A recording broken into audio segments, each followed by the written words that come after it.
ትላለች አዲስ አበባችን የብልጽግና ፈት ልዩ ድምቀታችን ትላለች አዲስ አበባችን አፍሪካዊት መልክ የጋራ ቤታችን አፍሪካዊት መልክ የጋራ ቤታችን።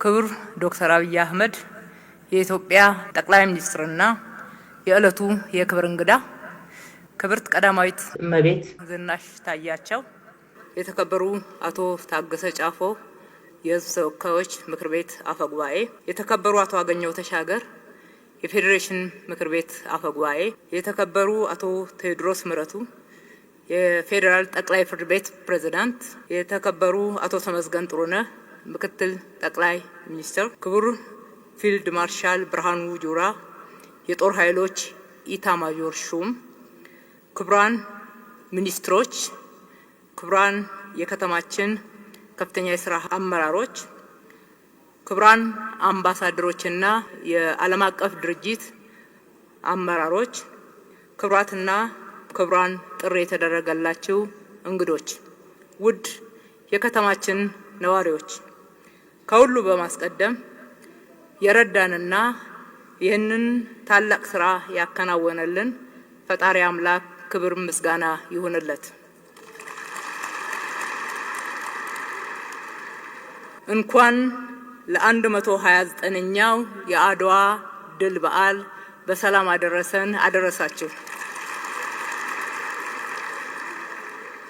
አዲስና ሌላኛው ድል የሆነው ለሀገራችን በአይነቱ የመጀመሪያና ዓለም አቀፍ ደረጃውን ያሟላ የኮንቬንሽንና የኤግዚቢሽን ማዕከል ተገንብቶ ለምርቃት በመብቃቱ ሁላችንም እንኳን ደስ ያለን ማለት እወዳለሁ።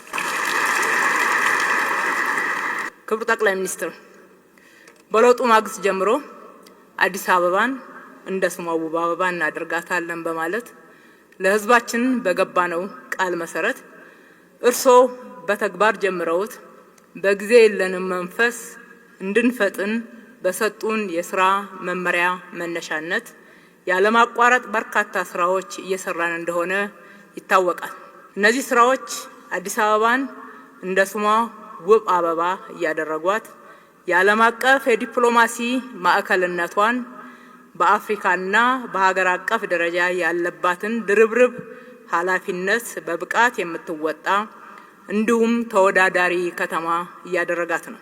ይህ የአዲስ አበባ ከተማ ለውጥ ዘላቂ፣ ፈጣን እና የማያቋርጥ እንደሆነ ለሁላችንም ግልጽ ነው።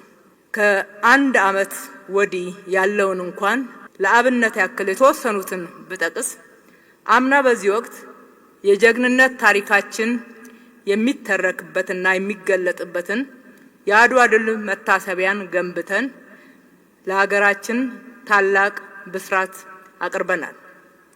በአድዋ ድል መታሰቢያ ማግስት ልማታችን ማንንም ወደ ኋላ የተወ እንዳልሆነና አካታች መሆኑን አጉልተው የሚያሳዩ የነገዋ የሴቶች ተሃድሶና የልቀት ማዕከል እንዲሁም የልበ ብርሃን ማየት የተሳናቸው ትምህርት ቤትን መርቀን አገልግሎት አስጀመርን።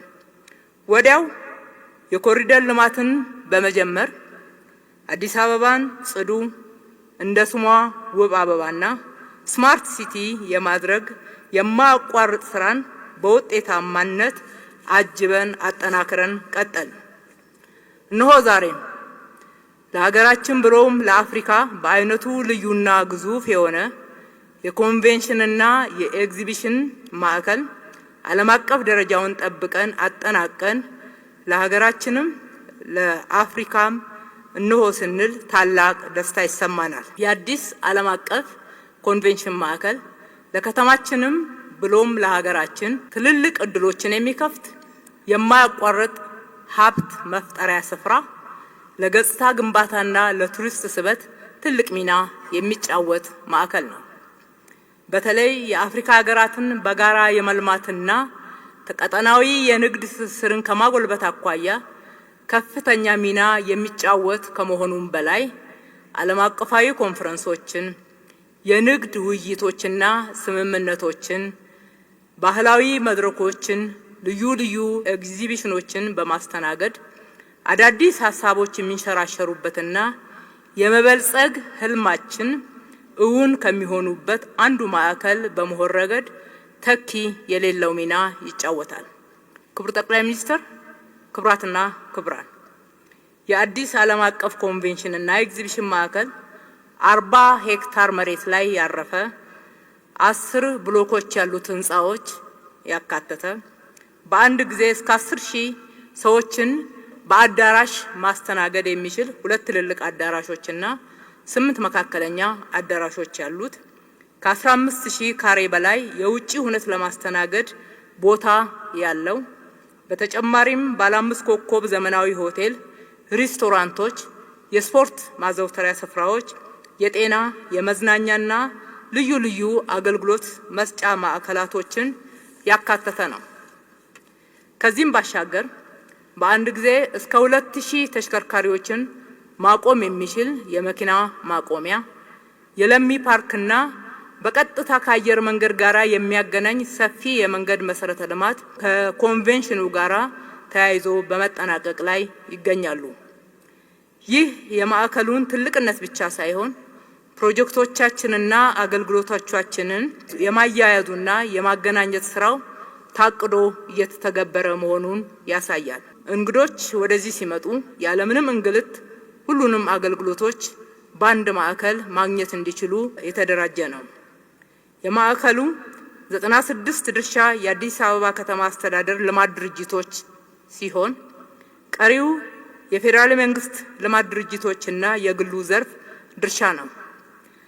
ስለዚህ በፌዴራል የመንግስት ልማት ድርጅቶችና የግሉ ዘርፍ ይህንን የመሰለ ሀብት መፍጠሪያ ማዕከል ላይ ያላችሁን ድርሻ በማሳደግና እድሉን በአግባቡ በመጠቀም ዘርፉን ወደ ከፍታ ምዕራፍ በመውሰድ ትውልዳዊ ታሪክን በጋራ እንድንጽፍ በዚህ አጋጣሚ ጥሪ ላደርግላችሁ እወዳለሁ። ፈተናዎች ሳይበግሩን ይልቁንም ጥንካሬዎቻችን ምንጭ እየሆኑልን በፍጥነት ወደ መዳረሻችን እየገሰገስ ሌሎች ድሎችን ለማስመዝገብ በትጋትና በታማኝነት መስራታችንን አጠናክረን እንቀጥላለን። ይህንን አስደማሚ ስራ ከዳር እንዲደርስ የቅርብ ድጋፍና ቁርጠኛ አመራር ለሰጡን፣ ሁሌ ክትትልና ማበረታታቸው ያልተለየን ለክቡር ጠቅላይ ሚኒስትር ዶክተር አብይ አህመድ ከፍ ያለ ምስጋናና አክብሮታችንን መግለጽ እንወዳለን።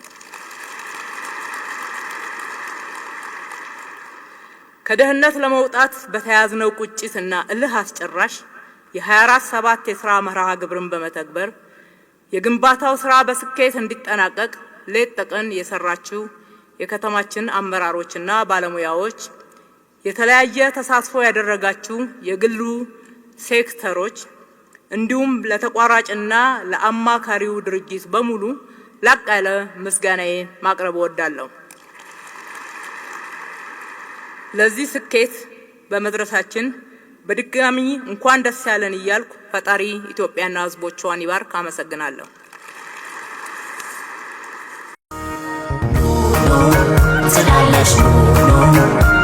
አዲስ አበባችን የብልጽግና ፈት ልዩ ድምቀታችን